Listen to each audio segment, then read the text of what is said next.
everyone. Welcome to today's presentation from College Financial Prep on divorce and paying for college. So a little bit about College Financial Prep and myself, Vicki Vollweiler. College Financial Prep helps parents save money on the cost of college. We help with developing a college list that's friendly for parents and for single parents. We help with projecting what those college costs will be. We help with financial aid, scholarships, negotiations, appeals, student loans, and certainly the topic of college and divorce. Proud member of National Association of Divorce Professionals, New York State Financial Aid Administrators, Females in Finance, also Moxie organization. Just a little bit about me. I have my MBA from Syracuse University, where I went there on a full merit scholarship, and actually they paid me to go there. And then I went through my own divorce years later. I totally switched career paths. I became a certified divorce coach.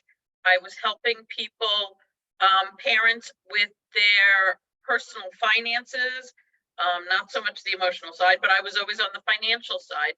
And clients started to say to me, well, now how am I going to be able to afford the cost of college? And College Financial Prep was born. So who do we serve? We serve parents of high school students that are planning to attend college, parents of current college students, because there's certainly ways to save money when dealing with something that happens to the household midway through college. Sometimes with the divorce, we're thinking about parents of younger children, and planning for them, planning for the children for when they're going to go to college. And sometimes we're dealing with extended family. Sometimes it could be a grandparent who wants to help out the parent who may need some additional assistance with sending a child to college. So I know this specifically says divorce in college, but really much of this applies to all single parents.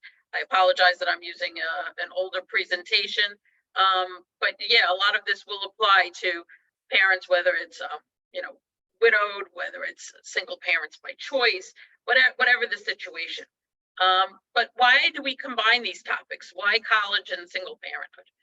Because oftentimes they're confusing topics, by themselves, and then you put them together and there's the potential to lose so much money. These topics increase financial, emotional stress levels. A lot of times in the case of divorce, for this year, things are going to be changing, but residential custody and child support, are key factors when considering financial aid. Also in general, financial aid forms are confusing to most people, especially those who are uncomfortable with their tax returns. And with the stress of single parenting, many people are just overwhelmed, and the prospect of paying for, our children's college education just increases that overwhelm. Really, there's too much money to lose if it's not handled properly from the get-go.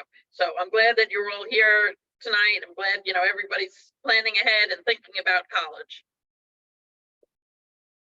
So here's a quick little testimonial that I exceeded their expectations, more than worth the investment. Literally, this person said I helped them sleep better that night. I'm thrilled with the way that clients have responded, that, I'm able to help them save, I'm able to help them reduce their overall stress. Great feeling to be able to do that. So when discussing, divorce in college, single parenting in college, it's parents and the professionals who should be considering, in the case of divorce, who the custodial parent is or should be, how much the parents will pay for children's college. Obviously in the case if somebody's widowed, it's going to be falling on the one parent, but while there isn't the other parent, there are other considerations to think of. We could certainly discuss those in a little bit. Just think in the case of divorce, some schools, both parents may need to submit their financial information to the colleges. Certainly at least one parent will, but depending on the schools, this is part of strategic planning. And then it's important to think about, what colleges the child will likely apply to. Is it expected that they're going to go to private schools? Is it expected that they're going to go to a community college? What are the expectations of the parent or parents? So let's talk a little bit about the college timeline. And this is just a long range look, especially for, some of us that have younger ones. For age 0 to 18, when possible, save as much money as you can for college. I certainly understand life gets in the way sometimes, but do not take any extra money and go and blow it on a fancy car, or decide to put a new pool in the backyard, or something like that. It's still much better to put the money towards college. Junior year of high school is when I'll start working with families. We'll start thinking about the college list. We'll start projecting costs. Certainly if the parents are divorced and they are both involved, we'll be sitting down together to talk about how to navigate divorce and college. Excuse me. Senior year of high school, we'll be talking about financial aid. Certainly that's when all the financial aid applications get completed. Notice how I said all. It's typically more than one, but lots of stuff happening senior year. Scholarships, student loans, negotiating costs, a lot of stuff senior year. Freshman, sophomore, and junior years of college, you keep on filling out those financial aid applications every year. Certainly FAFSA. We'll talk about that a little more later. And then senior year of college and graduate school. If your child plans to go to graduate school, FAFSA applications still get completed. Still look for scholarships, look for student loans. So yes, I do have graduate school packages where I'm working with those graduate students. Okay, so now we're going to talk about short term, in terms of the college timeline. So 11th grade, college research for the rising high school seniors. We want to find the colleges that they're interested in, determine costs of those colleges, start to think about the essays and preparing college applications. I always encourage taking the SATs or ACTs. If they do well, there could be merit scholarship money based on those tests. So lots of stuff happening 11th grade. 12th grade, as I mentioned earlier, in the fall, that's typically when the financial aid applications should be submitted. Winter of 12th grade is the verification process. If the schools are going to come back and ask for additional information, it's typically in the winter. Also, the students will start receiving their college acceptances then. And then spring of 12th grade is when the students will receive their financial aid award letters. And that means that those letters will include all the economics, their tuition, their room and board, any scholarships they're receiving, information about student loans. So everything pertaining to the cost of, the bottom line cost of college comes spring of 12th grade. That's also the time for to negotiate, to appeal, and based on your situation, how it gets handled. And today, May 1st, is college decision day. So all of the 12th graders were to commit today to their college, put down their tuition deposits. They need to decide where they're going. And then summer could even, could be post high school graduation. Can still do those appeals, and also student loans. And student loans can be happening for not only the 12th grade students, but also, college students every year. So why is this whole topic so important? And it's because there is just too much student loan debt out there. Currently, there's $1.57 trillion in student loan debt outstanding in the United States. I mentioned this presentation's a few months old. I've seen this number even closer to $1.8 trillion. Really scary. Percent of college attendees taking on debt is 54%. Very high. And the average amount of student loan debt per borrower is $37,584. Now, there are some people that have hundreds of thousands of dollars in student loan debt. And that's because once the kids go to graduate school, they can take out 100% of those loans. And they do. They have hundreds of, if a child goes to medical school, law school, dental school, a master's program, those numbers add up quickly for them. So what is the impact of all of this student loan debt, for the student? Or are they going to be able to move out of the parents' house after graduation? Are they going to be able to afford the car that they want? Are they going to be able to, go on a vacation, have fun with their friends? Are they going to be able to get married when they want and start a family? We'll get into this, or, maybe I'll just mention it now. For the students, they can take out $5,500 in loan freshman year, $6,500 in loans sophomore year, $7,500 in loans each year for junior and senior year. So where does the balance fall for the parent?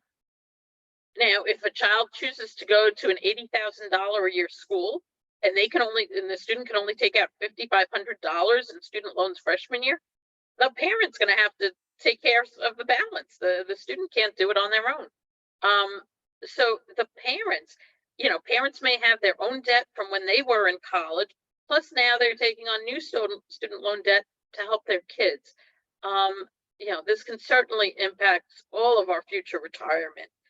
So that's why I was saying, don't get the new pool, don't get the fancy car, put it towards college savings. And, I don't want anybody to have to work into their 90s to start, to keep trying to pay off the student loan debt. As we've all heard, that just snowballs. So now let's talk about parents who are separated and planning for college. So, it's important for separated parents to think about, what are all the costs to be considered? How much will each parent be required to pay for college? Will the student be required to share a portion? Also, certainly for the 2023-2024 academic year, who's the custodial parent? Who will apply for financial aid? Who needs to provide the financial information to the college? And that's also going to depend on what colleges the child's applying to. And which colleges are the best to apply to based on the parent's circumstances. So lots of planning when parents come to me, with the child, and they're talking about college and where should the child consider to apply. Lots of strategy to rein in costs. And let's talk about what are college costs to be considered. So here's a whole list: tuition, room and board. There's always miscellaneous fees, supplies of computers and books, fraternity and sorority costs, travel expenses to and from the college, when a child likes to go, cross the country to school, tutoring, and certainly senior year, there's college application fees and fees to, send all the test scores. You have to spend to set up the dorm room and spending money and cell phone, dorm insurance. There's even tuition insurance as well.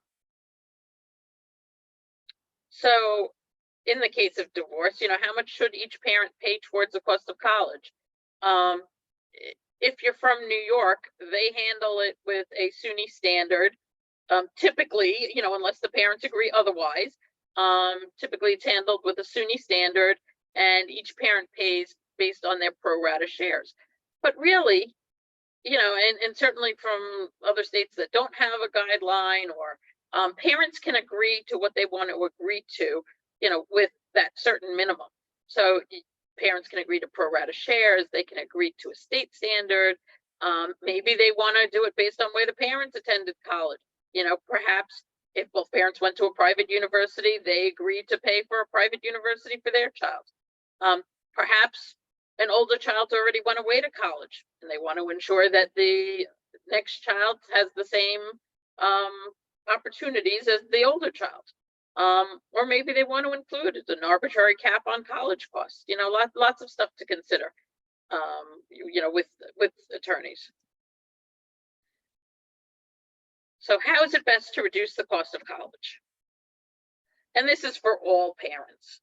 I like to utilize what I call the goal system. We're going to generate a college list. We want to look at your situation. We want to develop a college list that's going to be best for your finances, best for your household situation. October 1st is when the financial aid forms typically become available. Then come the spring, we're going to analyze the financial aid awards that you receive from each of the colleges. At that time, we'll look to get more money, and we'll do that through requesting additional funding from the schools. And then it'll be time to secure student loans. So summertime, what we're starting to come into is typically the start of the cycle for many of the rising 11th and early 12th grade students and their families. And that's where we discuss the ideal college list and college affordability. And that may look a little different to each individual family. My goal is not to persuade you into a certain school or not. My goal is that the parents, clients, are informed of each of the options, fully informed, so that way you can make educated decisions. Fall, as I mentioned, October 1st is the date that the financial aid application is open. FAFSA is the free application for federal student aid. Not listed here. I'm not sure if everyone here is from New York or a different state. I'm in New York, so I'll mention it. New York State has what's called the TAP form. Not every state has their own state application, but some do. Then there's also the CSS profile. And this is the college scholarship search profile. It's administered by the College Board, which is the same organization that administers the SATs and AP exams. The CSS profile is a much deeper, takes a much deeper dive into the parents' finances. Some schools that use the CSS profile will request information from both parents in the case of divorce. And if those parents are remarried, they'll want to look at the step parents as well. So if a school is on the CSS profile, I've had instances where I had to report, 4 parents worth of income and assets. Now, winter's the time when the colleges, will ask for verification. They may want to see a tax return. They may want to see a birth certificate. They may want to see, who knows what they might ask for. Also, this is the time when students may begin to receive their college acceptances. So the acceptances usually will indicate if merit scholarships are offered, but it doesn't provide the final cost. If you want to look for college scholarships on my website at collegefinancialprep.com, /scholarships, you'll be able to see various scholarship sites and databases. Let me just take a peek. So what if an ex-spouse refuses to produce financials for CSS or FAFSA application? Well, that is a great question and something to certainly plan for, with this. And I think I'm actually going to be discussing this later, but we could certainly go over it now and skip it later. With the CSS profile, there are some schools that do require the second parent. There's some schools that don't. It is possible to complete a waiver requesting that they do not consider the parent that is refusing. However, it's at the school's discretion whether they want to accept the waiver or not. So it's certainly not a guarantee. Definitely, you have to have a heart-to-heart with the child and say, we may need to consider other schools as well, because they don't always accept the waiver. For parents of high school seniors, and let me back up a sec. So I was talking about the CSS there and not FAFSA. FAFSA traditionally has been completed by the custodial parent. I don't know if you've seen my workshop on the FAFSA Simplification Act. It's certainly not a simple thing that's going to be happening. But anyway, they are, in the case of divorce, separation, they want the parent who provides more support for the child to complete the FAFSA application. Now, right now, this is supposed to be happening for students entering college fall 2024. There is no guidance yet out there to say how exactly they're going to determine which parents provides more financial support for the child. I mean, I can certainly make an argument that just because, one parent provides more as per, child support orders, the custodial parent may in reality be providing more based on the household's expenses or whatnot. So there's no definitive way yet, but yes, that's something that I'm actively looking at and considering, so it can benefit clients. Okay, so to move on, springtime, mentioned that's the time that we're going to review, analyze the financial award letters. We're going to seek more free money, and May 1st is college decision day, which brings us back to summer. So summertime is also typically the end of the cycle, for those 12th graders. But, it's also a good time to discuss if there are any special circumstances going on. Perhaps what was happening in your tax return that was used for FAFSA, because FAFSA is typically a 2-year, I'll call it a 2-year look back period. I'm not sure if that's the right term. So for instance, for students going to college in fall 2024, we're going to be using 2022 tax returns. Your 2022 tax returns may look completely, your financial picture may look completely different by the time you're ready for financial aid applications. And, we can certainly address that. It can't be addressed in FAFSA, but it can be addressed later on. And that's a lot of the work that I do. So it helps to save people money, more money than they thought.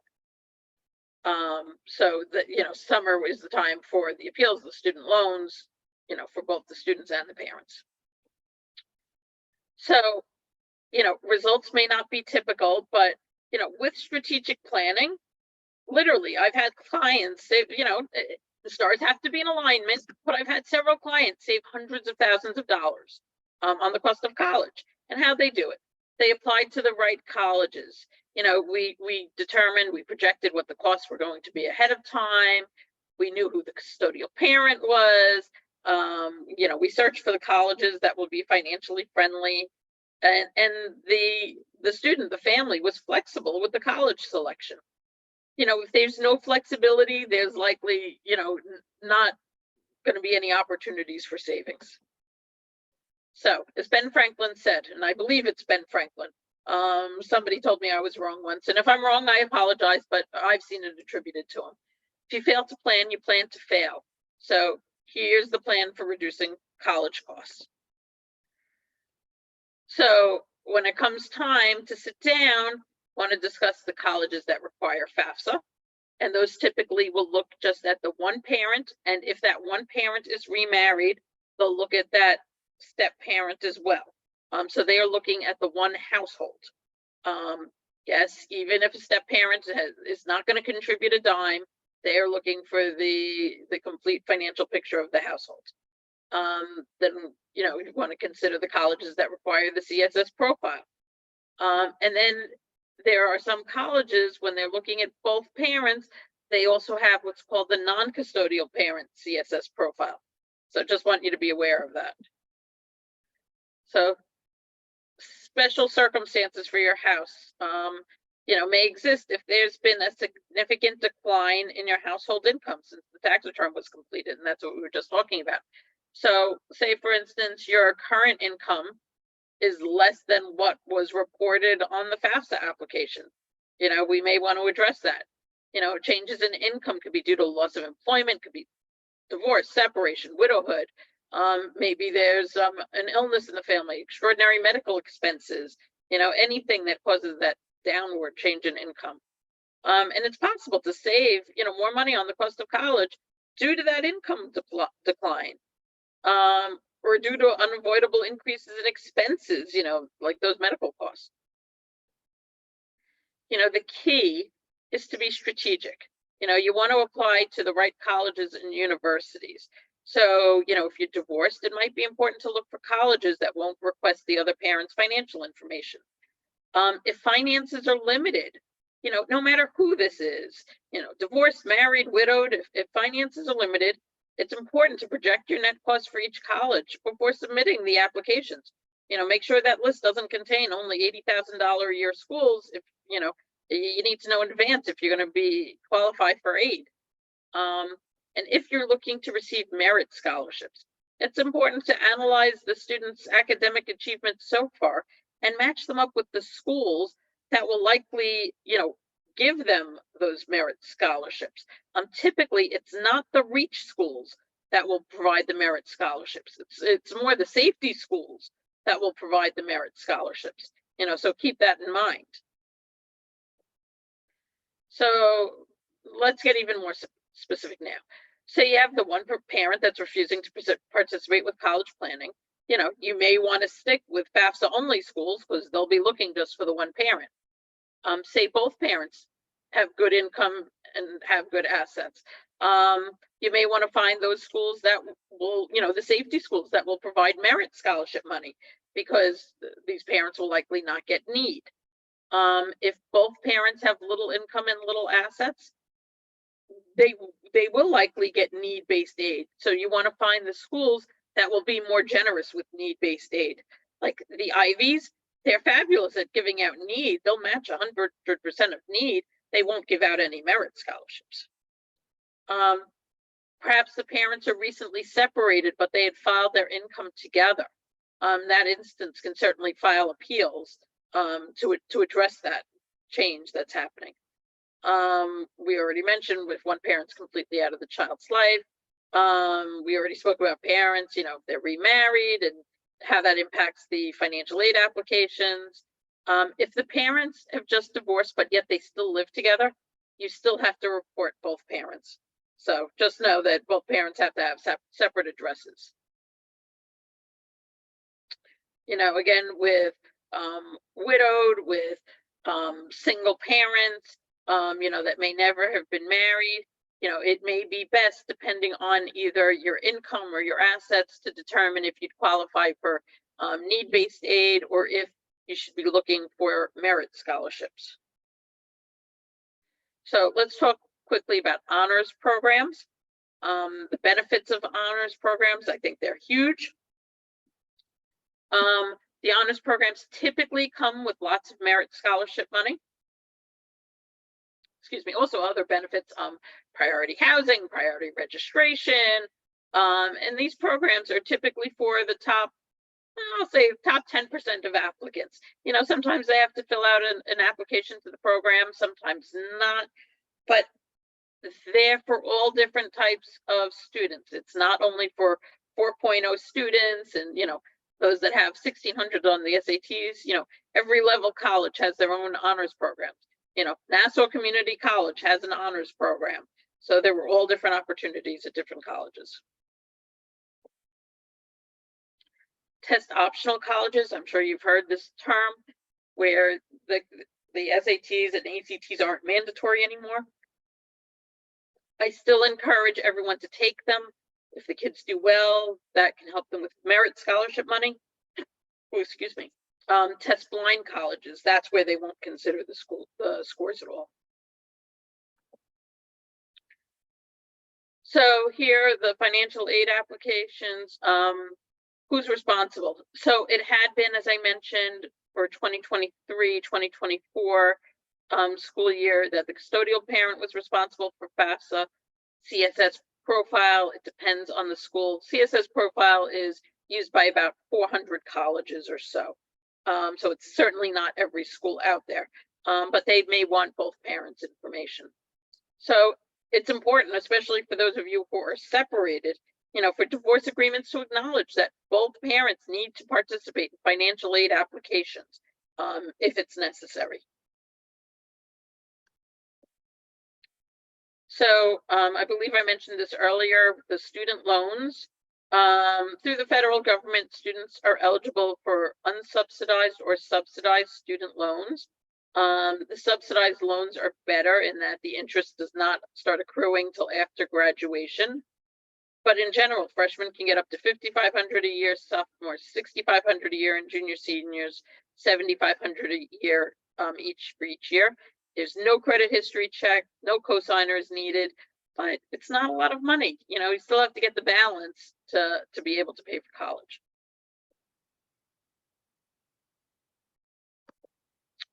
So then what happens? The parents can take out Parent Plus loans. Both parent, in the case of divorce, both parents can take out a Parent Plus loan if they want. The student can take out a private student loan, but they'll need the parent as a cosigner. Typically, I always get the question, well, can my kid just file as an independent? No, it doesn't work that way, unfortunately. I mean, pretty much the student needs to be basically an orphan to qualify for an independent, or have some real extenuating type of circumstances.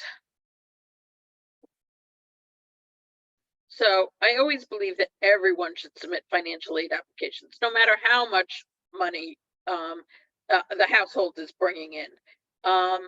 Sometimes schools want to see that there's a financial aid application on file, even to award merit scholarship money. If you want your child to take out the student loans, even if you earn $1 million, you need to submit the FAFSA application. If you want your child to apply for work study, that's done through the FAFSA application. And as I mentioned earlier, if there should be that downward change in financial circumstances, you want the FAFSA application to be on file. So that way, when you file an appeal, it's already there. You can ask them to re-review your situation. You don't need to wait that extra year. And let's just see, there's a question. What strategies are available to lower your EFC? We're going to get to EFC, but it's not so easy. So let's continue. How do we find free money? There's merit scholarships, there's need-based aid. Most merit money typically comes from the colleges themselves. And merit money is awarded for a variety of reasons. It's not just for academics. It could be because your child is in the band. It could be your child is going to school that's a good distance away and they're looking to attract students from your area. It could be that they're going to a school with a brand new major that your child happens to be interested in.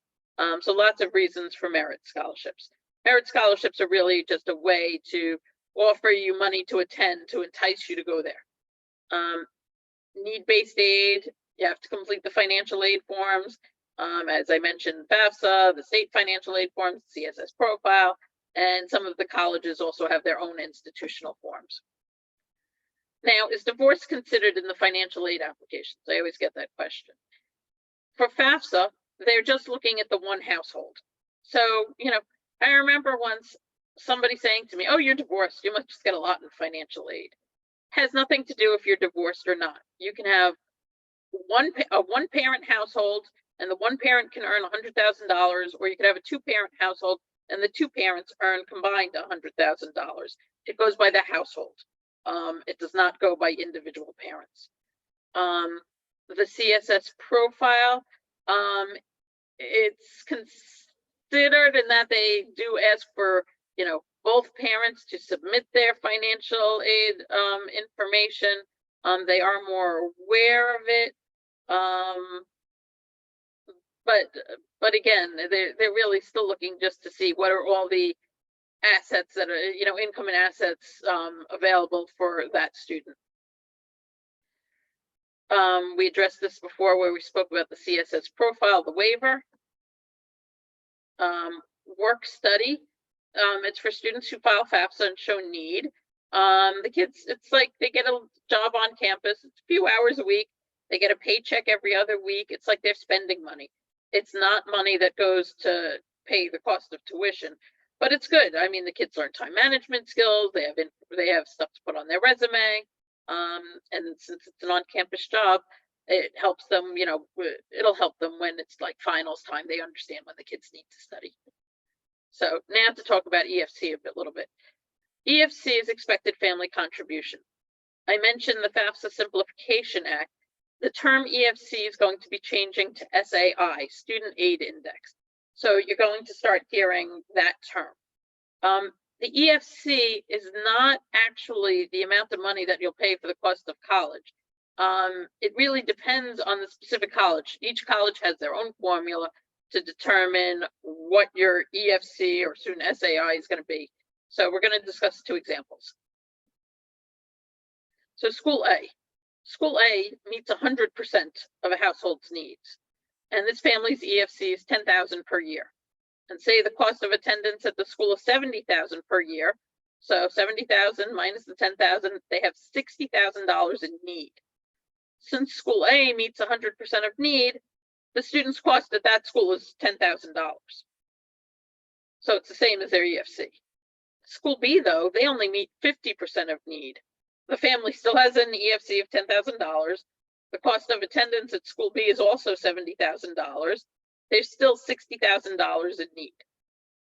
But School B only meets 50% of need, so they'll only give you $30,000. So you still have to pay the other $30,000 plus the $10,000. So School B is going to charge you $40,000. The point being in all this, every school has their own formula. It's all different. Just because your EFC comes up saying 10,000, don't assume that that's what you're going to pay. Let me just see what's in the chat. So how's EFC broken down between parent assets and kids assets? Both are looked at. The kids are looked at or weighed more heavily. The parents, I believe, is like 5.64%, and the kids is 20%. So certainly assets are better to be in the parents' name than the kids' names when it comes to financial aid applications. You know, in terms of how to reduce your EFC. And this would only work for FAFSA and not for CSS profile, but like FAFSA doesn't look at the value of your primary residence or the your retirement accounts. So if you had money that could either go to, you know, not making this up, but you know, maybe paying down your mortgage, putting money towards retirement accounts, you know, those are ways to bring down your EFC, you know, bringing down your assets, but don't do it to buy a luxury item, because then you're going to need more student loan debt. You know, I hope you understand what I'm saying with that. So quick story, and this has to do with true story. My broken down heating system. This happened January 1st, a couple of years ago. Actually, it happened New Year's Eve. My basement was flooding. My heating system went. I had to get a couple of estimates in on January 1st. Anyway, had two gentlemen here. They both gave me estimates. I ended up calling the first one back to say thank you, but I'm going with the second person for a number of reasons. Price was one of them, not solely the reason. And the first thing he said to me was, can I give you a lower price? My purpose in telling you this story is colleges are businesses. You know, things are negotiable. Just like any other business, their goal is to fill the seats. So, you know, just keep that in mind as you move forward in the process. You know, also things to think about how you want to handle 529 accounts and other college savings. You know, certainly if you're separated, you know, things to think about for a divorce agreement, future contributions towards college costs, think about. And also, you know, grandparents may have 529 accounts, and, you know, how you want those handled as well. You know, for people who are widowed, you know, maybe you have like life insurance and, you know, want to try to figure out ways to not protect or not spend all of it on college costs. You know, very, definitely lots of concerns. It's not all about money, though. Let's look at two examples with that. So two students want to become teachers. Now maybe one student wants to go to a private university or out of state university, and the other goes to an in-state college. The student who is attending the private school may need to pay more than the student who goes in-state. You know, ultimately, both students will likely take their, you know, their state's teaching license exams. They'll probably earn the same amount working in the same public school, but yet one student will have paid a lot more for that same employment. Was it worth the extra expense? Is it worth taking out the student loans for to earn the same thing as one another? But then in this next example, let's consider a student who has a very specialized major. Maybe the student wants to be a medical researcher. For this student, it may make a big difference what school they go to, what employers come to recruit, the potential salaries.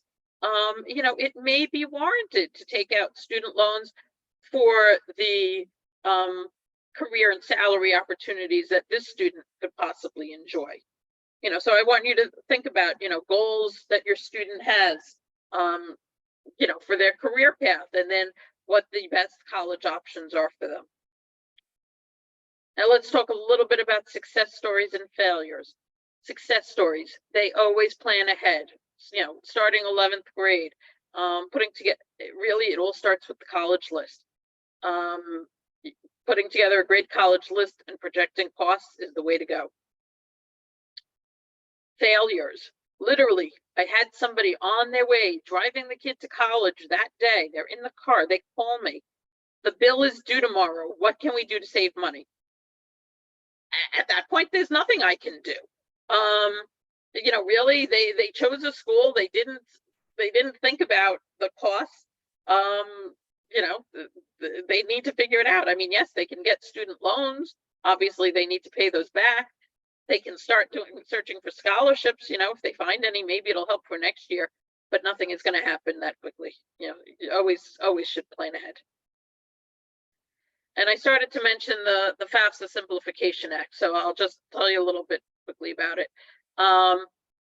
The good news is lower income families will have more access to Pell Grants, so that's great. What's not so great, and this doesn't matter if you're married, divorced, widowed, whatever your situation, if you have more than one child in college at the same time, so many people have two that go at the same time, the fact that you have two in college will not be considered for financial aid purposes anymore. So now it'll be, that EFC, or rather SAI, will be double. And as I mentioned earlier, for divorced families, it's no longer going to go by just who the custodial parent is, but rather it's going to look to see who provides more support for the child. Again, there's no definitive guidelines on this yet. I'm staying up to date and always on top of information as it comes, but it's slow to come. This FAFSA Simplification Act has already been delayed by a year. They're saying it's going to be fully implemented for the 2024-2025 year, which is this year's 11th graders. And FAFSA will also likely be delayed. CSS is still going to come out October 1st. FAFSA for this 1 year could be delayed. I'm hearing possibly December. So that is tonight's presentation. If you have any questions, they're certainly welcome now. But if you want to, reach out to me, certainly you can find me at collegefinancialprep.com. You can give me a call. You could click the little button on the website to schedule an appointment. Whatever's best for you. But yeah, let me know if you have any questions. Now's a great time.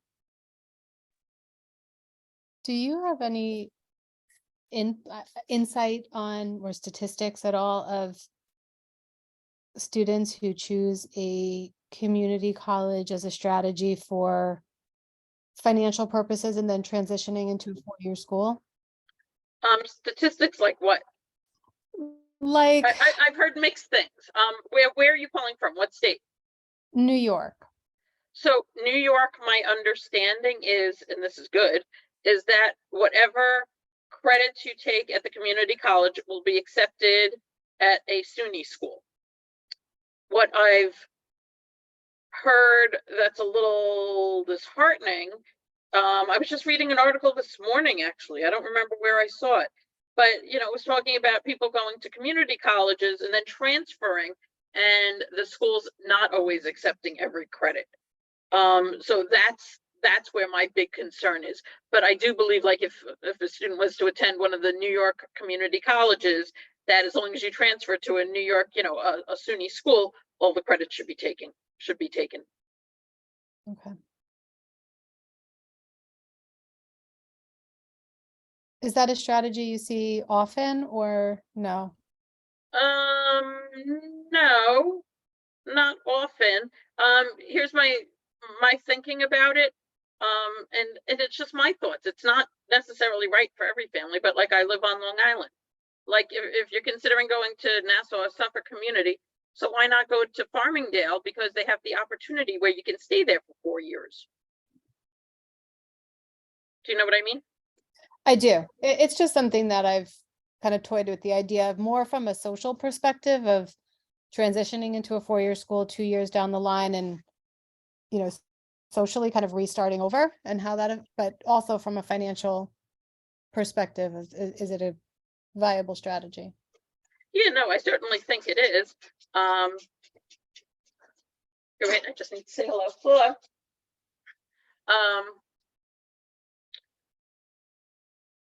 Yeah, but I would explore all options. As I said, the community college, or a 4-year school, a public school, I think would fit the needs. The student can still live at home and save money, and it's basically the same price for tuition. So yeah, something to definitely explore. Can you talk a little bit more about the criteria you consider when helping create a college list? You want to consider geography, you want to consider the size of the school, you want to consider the rural, urban, what they're looking for, do they have their major, does the student want to be in the marching band, do they have a marching band, a whole bunch of different factors.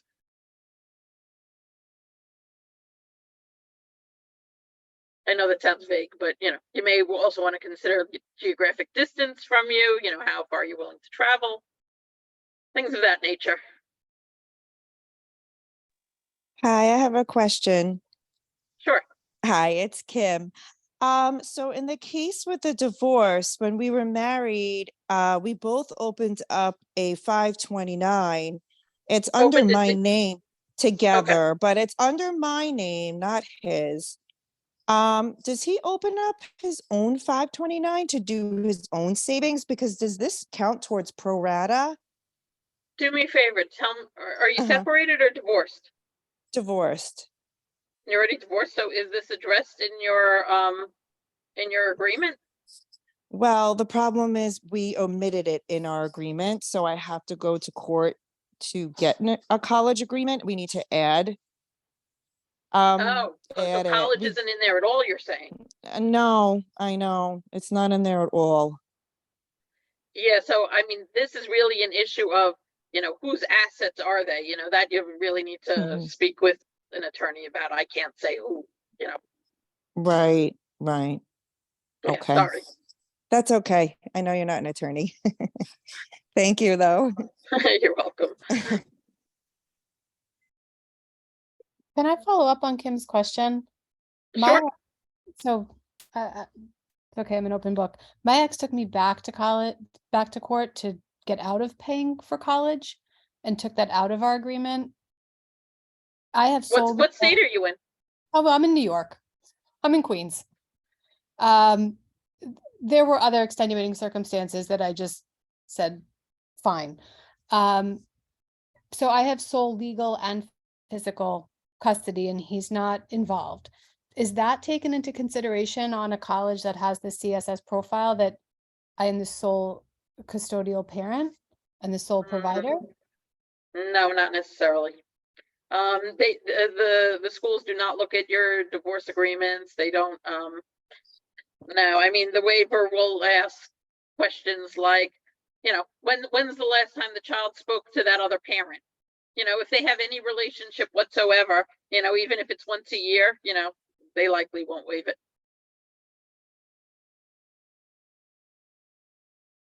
Okay. Yeah, no, I would be strategic and just avoid those types of schools. Okay. I mean, I'm being truthful. I had a client who came to me with a binder full of court documents as to why the child and the other parent didn't have a relationship.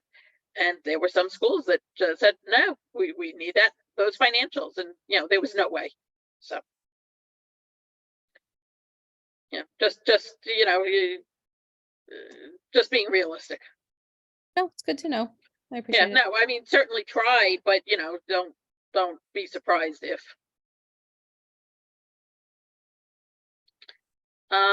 Anything else for this evening? I'm sorry, it's Kim again. To follow up from that question, what if I plan to do a college agreement and my ex-husband says no? Will the colleges take that into consideration, that he's not contributing at all? No. No. No. They won't get involved in Okay. your agreements. You Okay. know, if you're applying to the school, you know, they'll send you what the financials are, and if you can take care of it, you can take care of it. And if you can't take care of it, you can't take care of it. But they won't, you can't appeal based on your divorce agreement.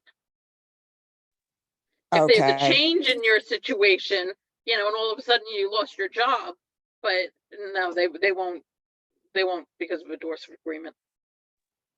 Thank you, Vicki. You're welcome. I wish I had better news for you. I'm praying. I'm praying all works out. Positive thinking. Yes. Uh-huh. Okay, so we're getting close to 8 o'clock. If there are no other questions, we'll wrap it up for tonight. And if anyone has any questions, feel free to reach out. And I think, let me see, what was this? Oh, thank you very much. I appreciate that comment. Thank you. Okay, so everyone have a great night. And if you have any questions, want to schedule time, you know, feel free to go to the website, click the little button, and I will speak with you soon. Have a Thank great you so night, everyone. Thank you.